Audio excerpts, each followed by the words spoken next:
I had always thought that trust was a given in our marriage. That was until the night everything unraveled in ways I never imagined. My name is Daniel and my wife Emma and I had been married for 6 years. On paper, we looked like the perfect couple. I ran my small architecture firm, while she managed her boutique event planning business. We shared a home in the suburbs, had a couple of close friends, and seemed to live a normal life. But lately things had been off. Emma had become distant, her laughter a little too forced, her texts shorter, and the warmth we once shared in the evenings had all but disappeared. I brushed it off at first, telling myself she was stressed from work. But deep down something felt wrong. I just didn't know what. The first real sign of trouble came one Friday evening. I had planned a quiet dinner at home after a long week, hoping to reconnect. I set the table, lit the candles, and waited. Emma came home, glanced at the setup, and without a word, changed into casual clothes and said she was going out with friends. I felt the familiar knot in my stomach tighten. I didn't stop her. I didn't argue. That had become our new pattern, me silently observing while she made decisions without consulting me. But that night I couldn't ignore it. Around midnight I got a text from a mutual friend. Emma's at Pulse Club. Things are heated. My heart sank. I had never been the jealous type, but something in that simple message made me uneasy. I decided to go. Not to confront her, but to see for myself what was going on. When I arrived, the club was packed, the music loud, the lights flashing. And there she was, in the middle of the dance floor, her voice cutting through the noise. "Divorce me. I can't do this anymore," she screamed. The crowd parted, people staring. Emma's eyes were wild, her face red with anger and frustration. I stood frozen for a moment, unsure whether to step forward or retreat. Then, almost instinctively, I said one thing calmly, clearly, without raising my voice. "If that's what you want, go ahead." For a second, the world seemed to pause. The music throbbed around us, but her expression changed. Something flickered in her eyes. And then, without another word, she bolted. She ran past the stunned crowd, out the doors, disappearing into the night. I stayed there, rooted in place. I didn't chase her. I didn't call after her. I just watched her leave. There was no satisfaction in the victory, no triumph in the silence. But there was clarity. For the first time in months, I understood the dynamic we had fallen into, one of frustration, unmet needs, and silent resentment. The night air was cool as I stepped out of the club, the bass of the music fading behind me. Emma was gone, vanished into the city lights, and for a moment I wondered if I should follow. But something inside told me not to chase. Chasing would only feed the chaos she had created. Instead, I took a deep breath and started walking home, letting the night settle around me like a heavy curtain. The next morning, silence filled the house. I made coffee, went through my emails, and waited. Emma didn't call, didn't text. It was as if she had vanished, leaving only echoes of her last words reverberating in my mind. I tried to focus on my work, sketching plans for a new residential project, but every line I drew felt meaningless. The argument, the shouting, the drama, it wasn't about me losing control. It was about the emotional gap that had grown between us, one that I had ignored for far too long. Later that day, I got a message from one of her friends, the kind that made my stomach twist. "She's staying with someone she met at the club," it said. I felt a mix of anger and resignation, but I didn't react immediately. I needed clarity, not a knee-jerk reaction. I spent the afternoon walking through the city, thinking about our life together. We had shared so much, but somewhere along the way, the intimacy had vanished, replaced by routines and silent resentment. By evening, Emma returned, not to talk, not to explain, but to throw herself into a tirade, accusing me of not noticing her needs, of being distant, of failing her emotionally. I listened quietly, letting her words roll off me without a reaction.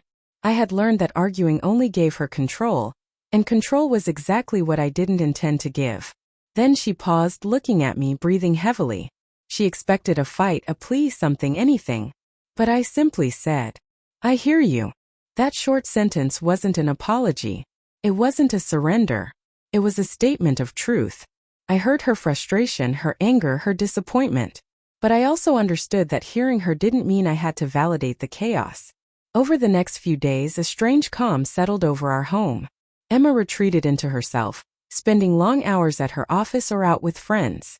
I kept my routine steady and unyielding. I realized that the power dynamic had shifted, not because I controlled her actions but because I controlled my own. I refused to react to her outbursts, her dramatics, or her attempts to provoke me. Every step she took toward chaos, I met with quiet stability. And then one afternoon, while reviewing blueprints in my studio, I noticed a change in her demeanor. She lingered in the doorway, hesitant, almost vulnerable. The anger that had burned so hot in the nightclub seemed to have cooled into something else. Uncertainty, perhaps even regret. I didn't need her to explain. I didn't need her to beg. All I needed was to remain consistent, to maintain the calm that had become my shield. It was in that silence, in the absence of reaction, that the story began to unfold differently. I realized that sometimes the strongest response isn't confrontation. It isn't shouting or pleading. It's simply existing as the version of yourself that refuses to be manipulated, refuses to be drawn into chaos, and refuses to compromise your own integrity. The following week felt like a test of patience and restraint. Emma oscillated between ignoring me completely and attempting subtle provocations, perhaps to see if I would break, if I would chase her, if I would beg for explanations. I didn't. I stayed rooted, calm, and consistent. My response, or lack thereof, became a mirror reflecting back the reality of our fractured marriage. One evening she came home unusually quiet. No shouting, no dramatic entrances. Just her standing in the doorway, a drink in her hand, avoiding my gaze. I continued working on the design sketches at the dining table, acknowledging her presence only with a nod. The silence was heavier than any argument we had ever had, but it carried something different, the weight of consequences. Finally she spoke, her voice low, hesitant. "Daniel, do you even care what I do?" I didn't look up immediately. I let the question linger in the air, knowing the answer was implied in my silence. Then I said, softly but firmly, "I care about the truth, Emma. Everything else I can handle on my own." Her expression shifted, confusion, perhaps a hint of guilt, maybe even fear. The fire of the nightclub had dimmed, replaced by the realization that her usual tactics no longer worked. The anger that had once fueled her dramatic outbursts had nowhere to land.